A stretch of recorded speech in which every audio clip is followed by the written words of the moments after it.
Racikan Berita. Kang Juju, pindah ke sana, pindah ke sana. Iya, pindah langsung. Alhamdulillah, selamat dan salam semoga Muhammad SAW keluarga selamat dan berikutnya. Amin. Seperti kata Bung Ahmad Kofinuddin tadi, memang sangat menggelikan, ya. Geli banget gitu loh, geli karena jijik dan geli makan ketawa. Gitu. Bagaimana mungkin hari ini orang nggak tahu aguan? Alamat dikirim ke kantornya PIK 2 ya? Iya, itu kan kantornya aguan juga itu. Itu kalau kata mendiang Asmuni satu hal yang mustahil. Mereka nggak tahu itu mustahil. Makanya tadi Bung Ahmad Kofinuddin mengatakan jangan-jangan ada operasi. Ada operasi sehingga tukang pos pun tak kurir atau apa namanya tidak berhasil menemukan alamat itu. Saya menduga kuat ini ada kesengajaan, ya. Ada kesengajaan supaya dia tadi tidak disentuh-sentuh dalam persidangan kita. Saya nggak tahu mekanismenya dalam berperkara beracara. Kalau sampai tergugat tidak hadir juga karena tidak diketahui alamatnya, apakah masih terselingkuh atau saya nggak tahu. Tapi nanti Bang Juju atau siapa bisa menjelaskan. Tapi itu menunjukkan satu. Diduga kuat ada operasi supaya dia tidak dihadirkan. Kedua, kalau benar itu terjadi, maka aguan yang dianggap hebat, gagah perkasa ini ternyata pengecut. Pengecut. Dia menggunakan kekuatannya, sumber dana dan dayanya untuk sembunyi. Padahal ketika dia melakukan kezaliman, merampas tanah rakyat, ya, dia berani terang-terangan walaupun menyuruh anak buahnya. Kemarin 2 hari berturut-turut kami datang ke Banten. Bahkan pada hari Sabtu di acaranya APPI, Ketua Umumnya Kolonel Purnawirawan Sugeng Waras, kami ternyambung ke Muara, ke Kampung Muara.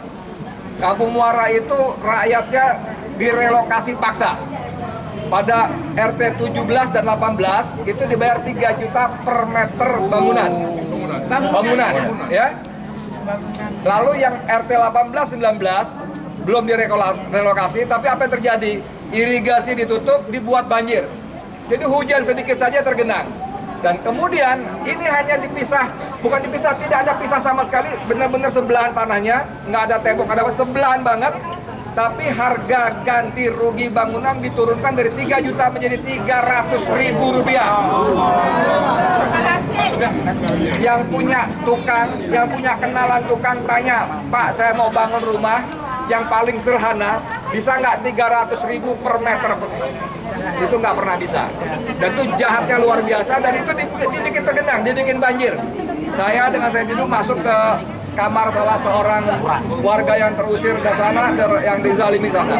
Tapi yang menarik saudara sekalian, mereka hanya diberi uang ganti rugi, tanahnya tidak dibayar. Tanahnya tidak dibayar. Saya wawancara, udah di podcast saya muncul, itu tanahnya di sana 1 juta per meter. Tidak dibayar, mereka hanya nanti direlokasi pindah di tempat tanah yang statusnya pinjam. Jadi kapanpun aguan atau pengembang mau memakai tanah itu, mereka harus pergi. Anda bisa bayangkan ketidakpastiannya seperti itu. Nah, jadi orang kelakuannya seperti ini, saudara sekalian, dengan segala cara dia tidak ingin hadir di persidangan. Karena walaupun sebetulnya, mohon maaf dengan segala hormat, kita tahulah bagaimana hukum di negara kita, betul nggak? Ya kan? Tergantung kekuasaan dan kuatnya uang.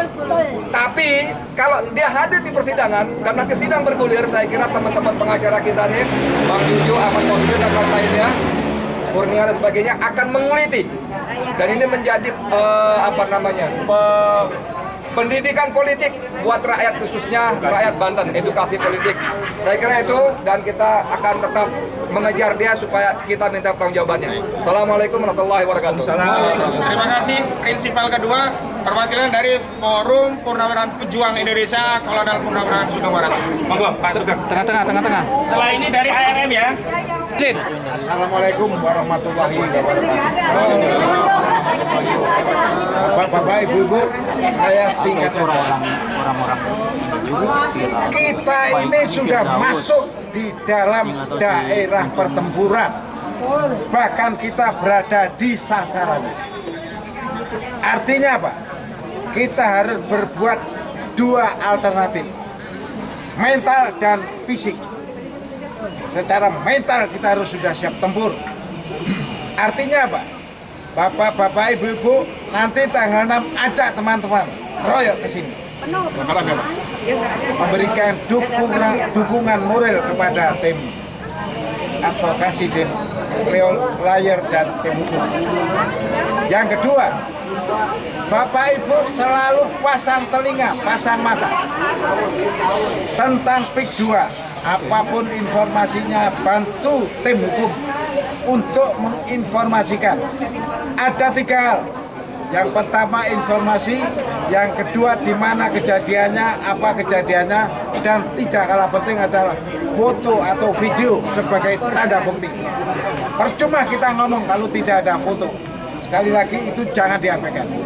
Kemenangan kita di lapangan udah jelas karena kita rajin untuk turun ke masyarakat. Dan kemenangan di pengadilan karena bukti-bukti ini yang valid, yang up to date, akurat. Itu sangat penting, jangan dianggap remeh. Tanamkan pada dada kita, kita harus memenangkan persoalan ini. Kita harus memenangkan masalahnya. Kita harus memenangkan persidangan. Akhir, dan kita sudah sadar kekuatan terbesar dari musuh kita adalah masalah ini. Tapi itu bisa, satu, kita kalahkan. Jangan lupa kita minta doa yang tulus, yang khusyuk, yang ikhlas kepada Allah Subhanahu wa Ta'ala. Insya Allah kita menang, kita bisa membela rakyat kita. Ibu-ibu, saya tambahkan sedikit menambahkan yang disampaikan Pak Edi. Kemarin dalam musyawarah rakyat Banten, kasihan banget. Ada yang tadinya gagah perkosa hidupnya, sekarang mati kutu. Karena apa? Tanah digusur, tanah diambil. Kemudian macam-macam tadi kecelakaan sudah diingat.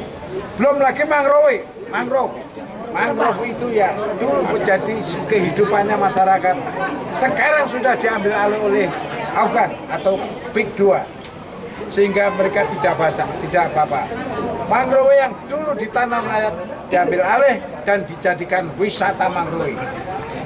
Kasihan sekali para pemuda yang tadinya punya harapan dari orang tuanya, baik nelayan, petani atau peternak, sekarang jadi kecil hati.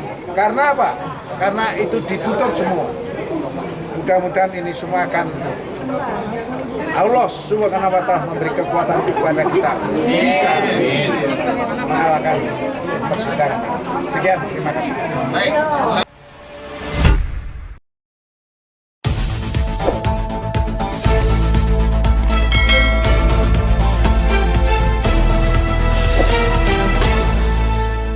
Racikan Berita